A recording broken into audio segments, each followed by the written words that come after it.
नमस्कार साथियों, हम देख रहे हैं छत्तीसगढ़ लर्निंग रिकवरी कार्यक्रम 2022-23 के अंतर्गत एंड लाइन आकलन कक्षा 10वीं विषय गणित, जिसका समय 1 घंटा है और पूर्णांक 50 अंकों का है। यहाँ पहला प्रश्न है, पैटर्न को देखकर रिक्त स्थान पर सही संख्या लिखिए। तो देखेंगे यहाँ पर 4 है, 4 के बाद 7 है, तो इन दोनों का 4 में कितना जोड़ने से 7 आ रहा है, तो 3 जोड़ने से 7 आएगा। फिर 7 में कितना जोड़ने से 10 आएगा, तो 3 जोड़ने से 10 आएगा। फिर 10 में 3 जोड़ेंगे तो 13, 13 में 3 जोड़ेंगे 16। अब यहाँ पर खाली स्थान है, तो 16 में 3 जोड़ने से क्या मिलेगा, ये यहाँ पर लिखना था तो हमने लिख दिया है। यहाँ क्या आ जाएगा 19। फिर 19 में 3 जोड़ेंगे तो 22, और 22 में 3 जोड़ेंगे तो 25 आ जाएगा। इस प्रकार से ये हमारा पहला प्रश्न हो जाएगा। दूसरा है, दी गई आकृति की लंबाई 5 सेंटीमीटर और इसका क्षेत्रफल 15 वर्ग सेंटीमीटर है, तो इसकी परिमाप कितना होगा, ये हमको लिखना है। तो देखिए, जो परिमाप का सूत्र होता है वो होता है 2 लंबाई प्लस चौड़ाई। अब लंबाई आपको दिया गया है कितना, 5, तो क्षेत्रफल आपको दिया गया है 15। तो यहाँ क्षेत्रफल से आप क्या निकालेंगे, क्षेत्रफल बराबर होता है लंबाई गुणा चौड़ाई। इस सूत्र में क्षेत्रफल की जगह यदि हम रख दें 15 और लंबाई की जगह रख दें 5 और गुणा में चौड़ाई, तो ये कट जाएगा, 5 एकम और 5 तिया। तो इस प्रकार से चौड़ाई आपको मिल जाएगा 3 सेंटीमीटर। तो हमारा ये जो परिमाप का सूत्र है, इस परिमाप के सूत्र में हम लिख सकते हैं 2 लंबाई प्लस चौड़ाई। तो 2 आपका जैसे कितना सा, लंबाई की जगह आपको दिया गया है 5 प्लस चौड़ाई दिया गया है, मतलब अभी हमने निकाला 3, तो यहाँ रख देंगे। तो 5 और 3 जुड़ जाएगा, तो ये हो जाएगा 8, और इस 8 का इस 2 से गुणा हो जाएगा, तो आपका आंसर आ जाएगा यहाँ पर 16 सेंटीमीटर। इसके बाद यहाँ पर इसको भाग दे करके दशमलव रूप में बदलने के लिए बोला जा रहा है, तो आप दशमलव रूप में बदल सकते हो। 8 एकम 8, ये कट जाएगा, 8 दूनी 16, यहाँ बचा 1, तो ये हो जाएगा 12। 8 एकम 8, बचा यहाँ पर 4, इसको आप ऐसा भी कर सकते हो, 4 बच गया, दशमलव लगाएंगे तो 4 के आगे क्या लग जाएगा, 0, ये हो जाएगा 8 पंचे 40। तो ये हो जाएगा हमारा आंसर 21.5। अब यहाँ पर है, राधिका ने 2 सही 3/4 रोटी खाई और गीतिका ने 2/3 रोटी खाई, तो दोनों ने मिलकर कुल खाली स्थान रोटियाँ खाई।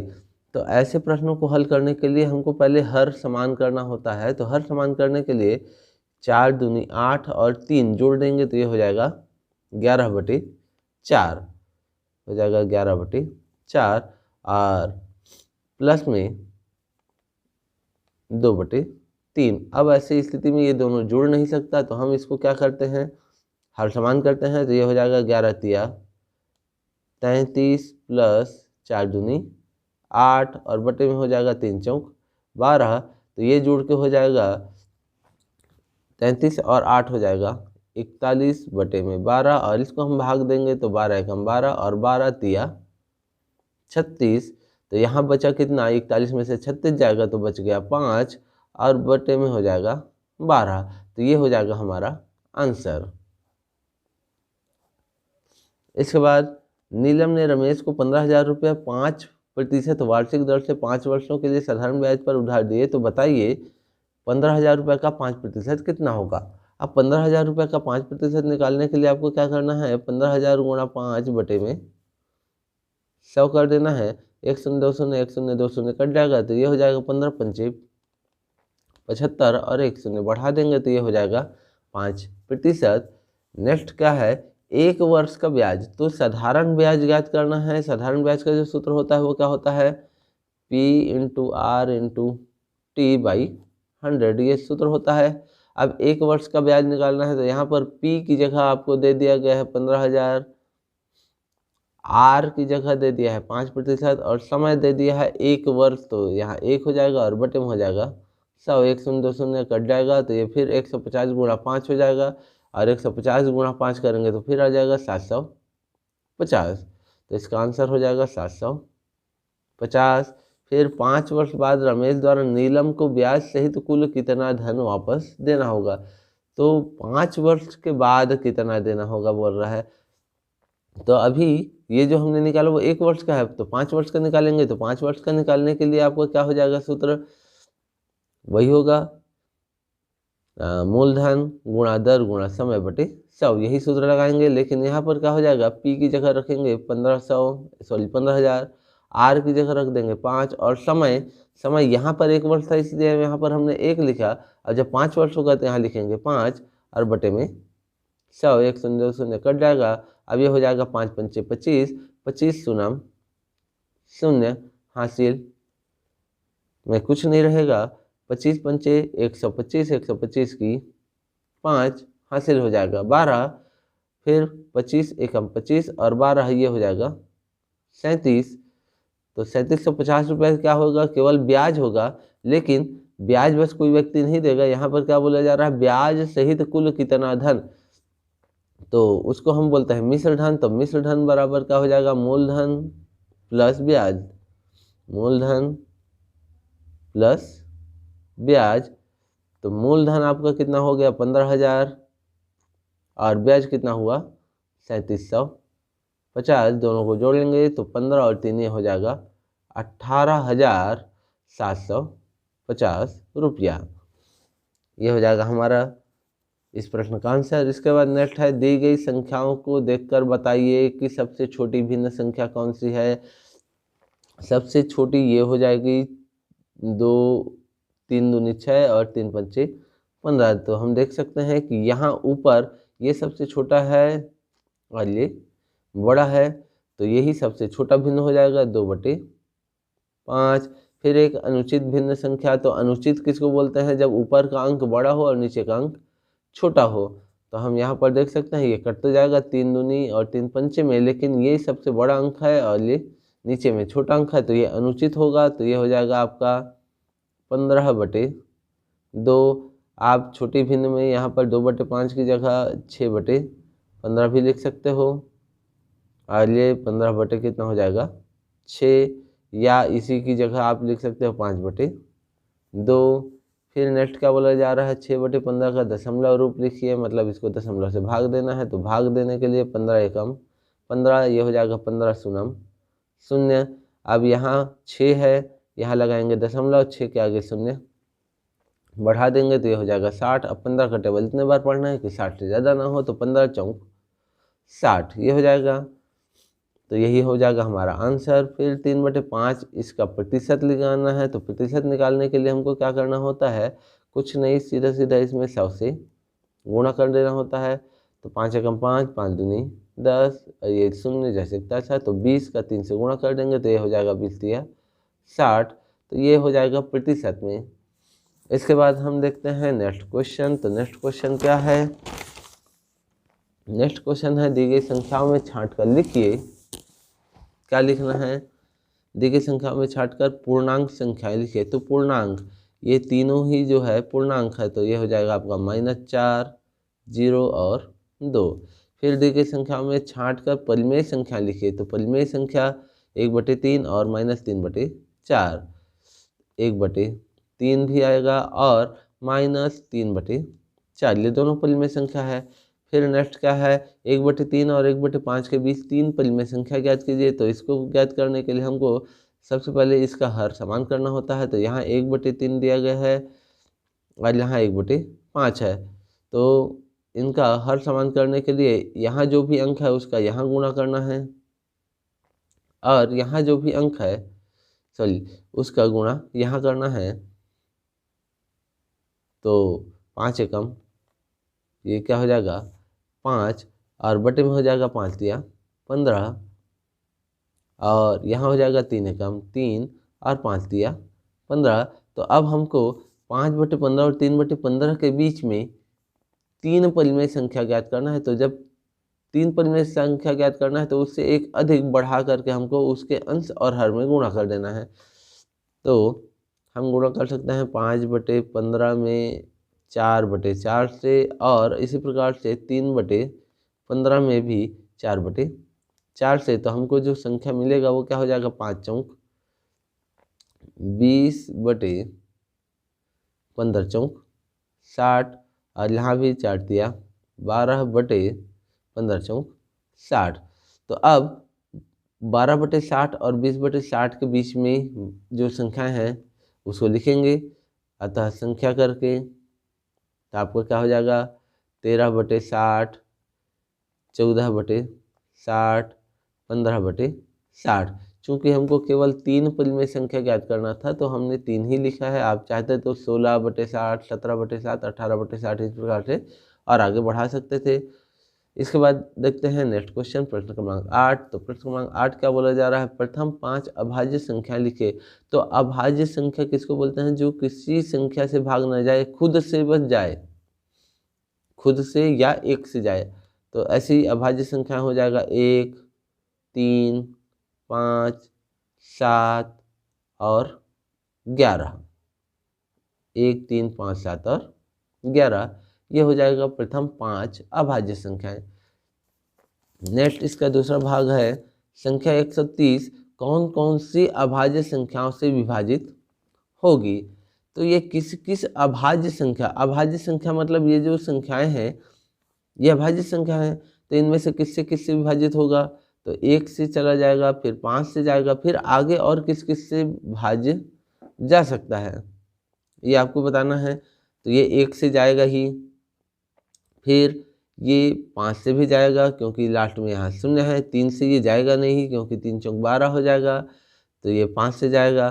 5 के बाद अब किससे जाएगा, तो ये 7 से जा नहीं सकता, 11 से भी नहीं जाएगा, तो आगे इसके जाने की संभावना जो है कम है, 1 और 5। फिर यहाँ क्या लिखा जा रहा है, संख्या 35p 5 का एक गुणज है, 35p 5 का गुणज है, तो p का मान बताइए। तो p का मान आपका क्या हो जाएगा, p की जगह जो 5 का गुणज होता है वो तो या तो 0 होगा या तो 5 होगा, तो संख्या आपका क्या हो जाएगा, संख्या हो जाएगा 350 या 355। तो हम कह सकते हैं कि p बराबर 0 या 5, यही दोनों मान हो सकता है। फिर नेक्स्ट क्या है, एक बैलगाड़ी के पहिए की त्रिज्या 49 सेंटीमीटर है। बैलगाड़ी का पहिया किस ज्यामितीय आकृति के जैसा है, उस ज्यामितीय आकृति का नाम लिखिए। अब जब पहिया है तो पहिया कैसा होता है, वृत्ताकार होता है, तो आप लिख सकते हैं वृत्ताकार। दूसरा क्या बोल रहा है, बैलगाड़ी के पहिए की परिधि ज्ञात कीजिए। तो परिधि का जो सूत्र होता है वो क्या होता है, 2πr। ये किसका सूत्र होता है, परिधि का। तो यहाँ पर r का मान हमको दिया गया है 49, बस यहाँ रख देना है, तो 2 × 49, और ये जो पाई है इसको जैसे का तैसे ही रखेंगे, तो ये हो जाएगा 49 दूनी 98 पाई वर्ग सेंटीमीटर। सॉरी, ये परिधि है, परिधि में केवल सेंटीमीटर होता है। नेक्स्ट है, यदि एक वर्ग की परिमाप इस पहिए की परिधि की लंबाई के बराबर हो, वो एक वर्ग बना दिया जाए, उसका जो परिमाप है वो इसकी परिधि के बराबर मतलब 98 पाई के बराबर हो, तो उस वर्ग की एक भुजा की लंबाई कितनी होगी। तो ऐसी स्थिति में आपको ये जो 98 पाई है यहाँ पर मान रख देना होगा पाई का। तो हम कह सकते हैं वर्ग का परिमाप बोला गया है, उस वर्ग की एक भुजा की लंबाई। तो एक भुजा की लंबाई ज्ञात करने के लिए आपको वर्ग के परिमाप का सूत्र मालूम होना चाहिए। तो वर्ग का परिमाप क्या होता है, 4a। वर्ग के जो परिमाप होता है वो होता है 4a, बराबर में आप कह सकते हैं 49 पाई।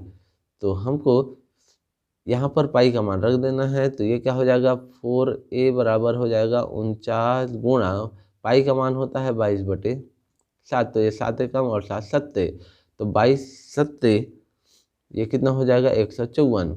तो ये क्या हो जाएगा आपका 4a बराबर हो जाएगा 154।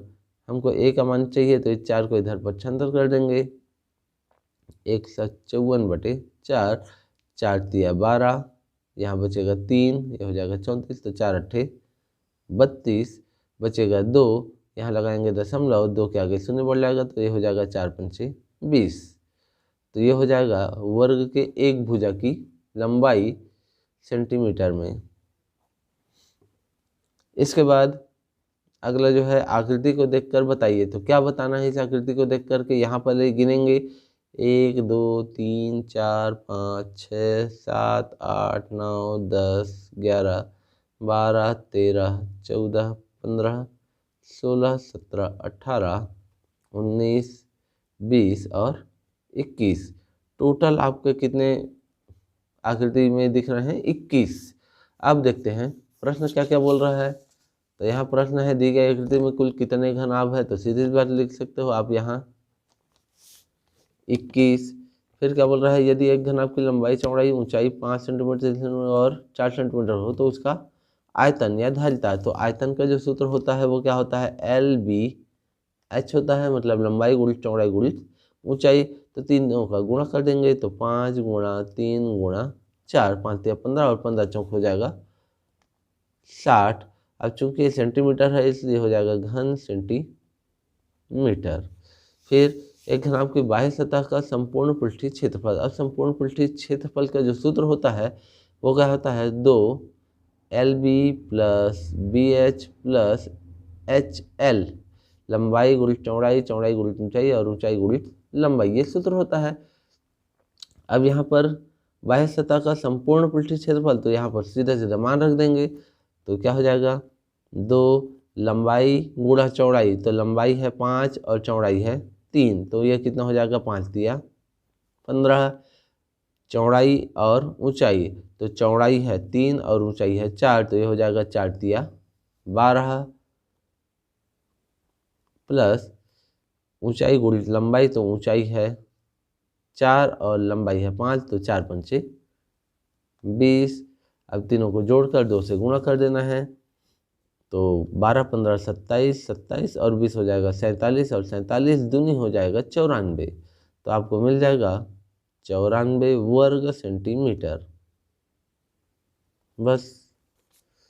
इसके बाद नेक्स्ट है दी गई संरचना के सभी घनाभों का कुल आयतन। तो एक घनाभ का जो आयतन है वो 60 घन सेंटीमीटर है। अभी हमने देखा कि एक घनाभ का आयतन कितना है, 60 घन सेंटीमीटर। अब यहाँ पर क्या बोल रहा है, दी गई संरचना के सभी घनाभों का कुल आयतन। तो जितना है एक घनाभ का जो आयतन का है उसमें 21 का गुणा कर देंगे, क्योंकि कुल घनाभ की संख्या जो है 21 है।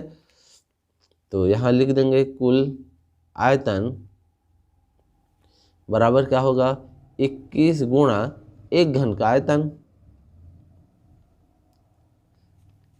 21 गुणा एक घन का आयतन, तो ये क्या हो जाएगा 21 गुणा 60, 21 छक्के लिख देंगे तो ये हो जाएगा 6 एकम 6 और 6 दूनी 12, 21 छक्के हो जाएगा 126, और ये शून्य जैसे का तैसा, तो ये हो जाएगा घन सेंटीमीटर।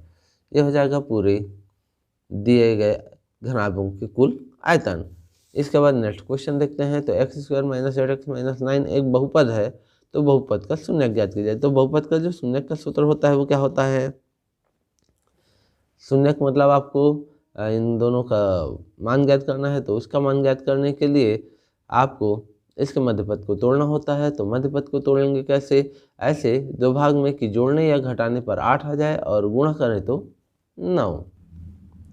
तो इसके लिए हमको क्या करना पड़ेगा, इसको हम लिख सकते हैं, इसका गुणनखंड करके x² माइनस इस 8 को हम लिख सकते हैं 9 माइनस 1, ये x जैसे का तैसा माइनस 9। ऐसा हमने क्यों किया, क्योंकि इसको हम जब घटाएंगे तो हमको 8 मिल जाएगा, और जब इसका इससे गुणा करेंगे तो हमको 9 मिल जाएगा। अब आगे का प्रोसेस, x² इस माइनस से गुणा कर देंगे, 9 का x से करेंगे तो माइनस 9x माइनस इस माइनस से हो जाएगा प्लस x माइनस 9। इसके बाद इसको दो दो के कोष्टक में, तो x² minus 9x plus x minus 9, यहाँ से x कॉमन निकाल लेंगे तो x निकल जाएगा, x माइनस 9x हो जाएगा, अच्छा x माइनस 9। और यहाँ ऑलरेडी x माइनस 9 है, तो यहाँ पर क्या निकल जाएगा, प्लस 1, तो ये हो जाएगा x माइनस 9। अब यहाँ भी x माइनस 9 है, यहाँ भी x माइनस 9 है, तो इसको हम एक बार लिखेंगे तो ये हो जाएगा x माइनस 9, और x यहाँ है प्लस 1, ये हो जाएगा x प्लस 1। अब बहुपद का जब शून्यक बोला जा रहा है तो जब शून्यक निकालना है तो यहाँ जो भी चिन्ह अंक रहता है उसका चिन्ह बदल कर लिखना होता है। तो बहुपद के शून्यक हो जाएंगे x बराबर, यहाँ -9 हो तो यह 9 हो जाएगा, और यहाँ +1 है तो यह हो जाएगा -1। यही हो जाएगा हमारा आंसर। नेक्स्ट है शून्यकों का योगफल और गुणनफल ज्ञात कीजिए। तो शून्यकों का योगफल का जो सूत्र होता है वो होता है अल्फा प्लस बीटा बराबर x के गुणांक बटे में x स्क्वायर के गुणांक माइनस x के गुणांक बटे में x स्क्वायर के गुणांक। तो यहाँ पर जब x का गुणांक देखेंगे तो हमको x का गुणांक दिख रहा है -8 है, तो यहाँ पहले से माइनस है तो ये माइनस और माइनस का हो जाएगा प्लस हो जाएगा, तो ये हो जाएगा 8, और बटे में क्या है x स्क्वायर के गुणांक। तो x स्क्वायर का जो गुणांक है वो कितना है, यहाँ पर कोई भी अंक नहीं दिख रहा है तो 1 है, तो हमारा आ जाएगा 8। ये हो जाएगा शून्यकों का योगफल। इसके बाद आपको गुणनफल बोला गया है, तो शून्यकों का गुणनफल होता है अल्फा गुणा बीटा गुणन फल। तो इसका जो सूत्र होता है वो क्या होता है, अचर पद बटे में होता है x स्क्वायर के गुणांक। तो अचर पद आपका यहाँ क्या है, -9 है, और बटे में x स्क्वायर का गुणांक 1 है, तो ये हो जाएगा -9। इसके बाद नेक्स्ट क्वेश्चन देखते हैं। 90 मीटर लंबी एक रस्सी को 4:5:6 के अनुपात में 3 भाग करने पर प्रत्येक भाग की लंबाई कितनी होगी।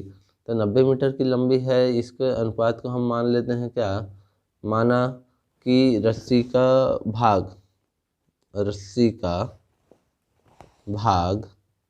क्या है, 4x 5x व 6x है। तब आपका क्या हो जाएगा, 4x plus 5x plus 6x बराबर हो जाएगा कितना की 90 के। सबको जोड़ देंगे तो 6 4 10 और 5 15, x बराबर हो जाएगा 90। तो x बराबर क्या हो जाएगा 90/15। तो x बराबर आपका 15 एकम 15 छक्के। अब x का मान 6 मिल गया, तो यहाँ पर पहले भाग, अतः पहला भाग 4x है, तो 4x का क्या हो जाएगा 4 गुणा 15 हो जाएगा, 4 गुणा 15। तो ये आपको मिल जाएगा कितना, 4x बराबर 15 चौक 60। दूसरा है आपका 5x, दूसरा भाग 5x बराबर क्या हो जाएगा 5 गुणा 15। तो 15 पंचे कितना हो जाएगा 75। ये सभी मीटर में है, तो ये 75 मीटर और ये 60 मीटर।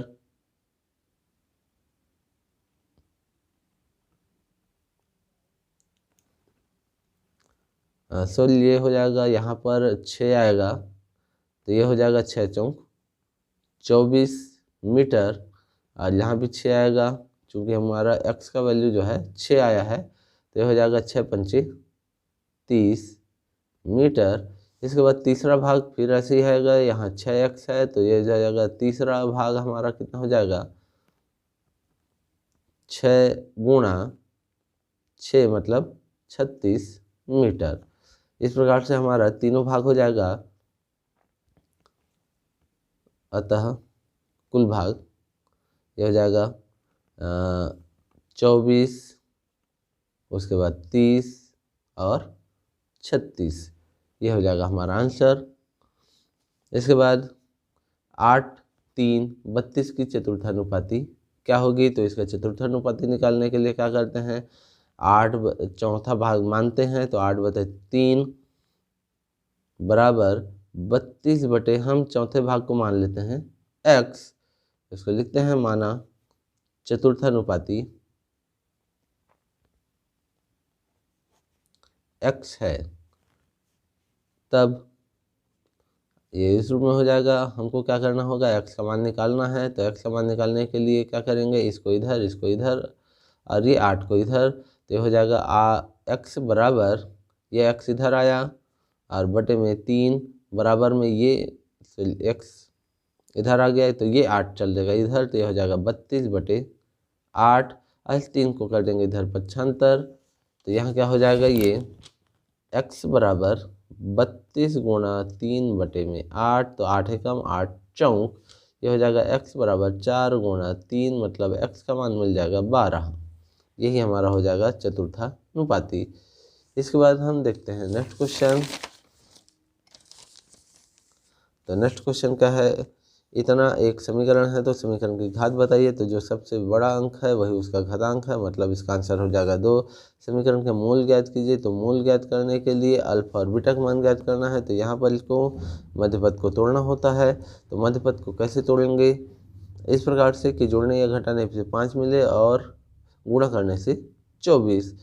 तो कैसे मिलेगा, यहाँ 24 है तो 24 को 2 भाग में तोड़ना है। तो इसको कैसे करेंगे, यहाँ ये हो जाएगा x² प्लस इस 5 को लिखेंगे हम 8 माइनस 3 x माइनस 24।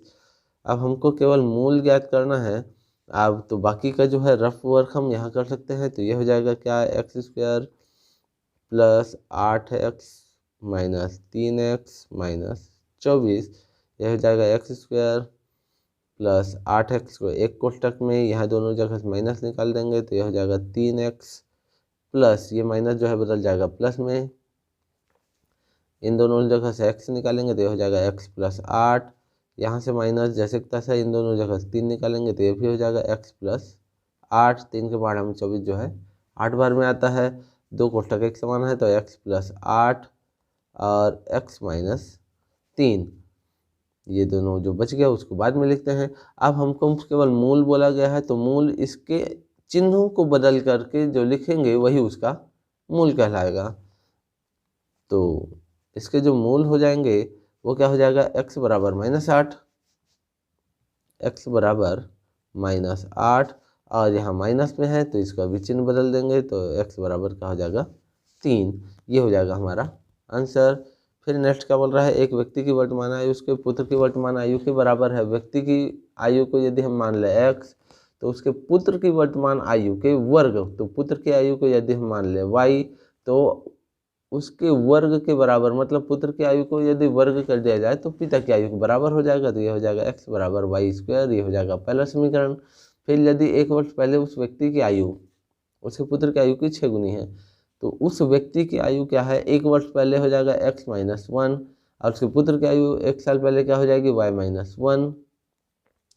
तो उसके 6 गुनी, किसकी 6 गुनी, उसके पुत्र की आयु की 6 गुनी, मतलब पुत्र की आयु में यदि 6 से गुणा किया जाए तो उसके पिता की आयु मिल जाएगी। 1 वर्ष पहले उस व्यक्ति की आयु मतलब x माइनस 1, उसके पुत्र की आयु मतलब y माइनस 1 की 6 गुनी थी। तो पुत्र की आयु में जब 6 से गुणा करेंगे तो पिता की आयु मिल जाएगी। तो ये हो जाएगा हमारा समीकरण 2। इसको आगे हल कर सकते हैं आप चाहें तो, 6 से अंदर गुण करेंगे तो x माइनस 1 और ये हो जाएगा बराबर में 6y माइनस 6। अंकों को एक तरफ और 4 राशि को एक तरफ करेंगे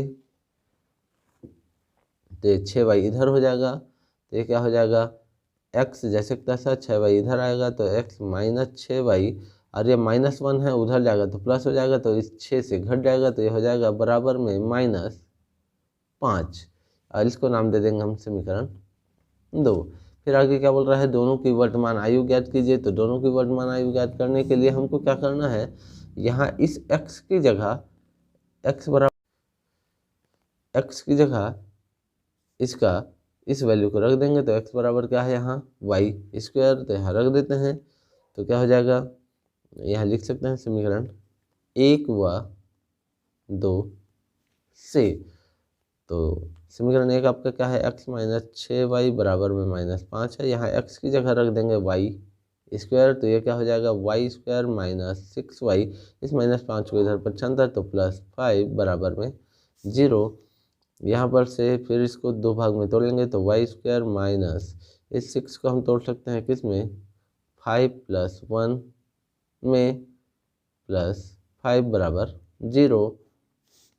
फिर ये क्या हो जाएगा, वाई स्क्वायर माइनस इस 5 का वाई से गुणा तो माइनस 5y, और इस माइनस से ये प्लस 1 का होगा तो माइनस 1y, या y बस लिख सकते हैं, प्लस 5 इक्वल में हो जाएगा 0। वाई स्क्वायर माइनस 5y एक कोष्टक में माइनस इन दोनों जगह से निकलेगा तो ये प्लस जो है बदल जाएगा, y माइनस 5 इक्वल 0। यहाँ दोनों जगह से हम y निकाल देंगे तो ये हो जाएगा y माइनस 5 माइनस इन दोनों जगह से 1 तो ये हो जाएगा y माइनस 5 इक्वल 0। अब दोनों जगह y माइनस 5 है तो ये y माइनस 5 और ये हो जाएगा y माइनस 1 इक्वल में 0। अब हमको दोनों की वर्तमान आयु चाहिए तो एक की वर्तमान आयु हो जाएगा, चिन्ह बदल कर लिखेंगे तो y इक्वल हो जाएगा 1 और दूसरे की वर्तमान आयु हो जाएगी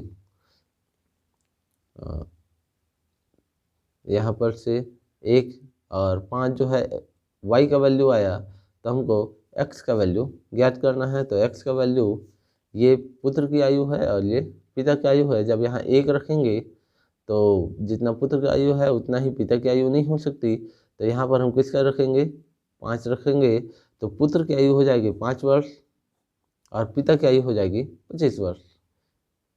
x बराबर 25, तो ये हो गया पुत्र और ये हो गया पिता, तो ये हो जाएगा हमारा आंसर।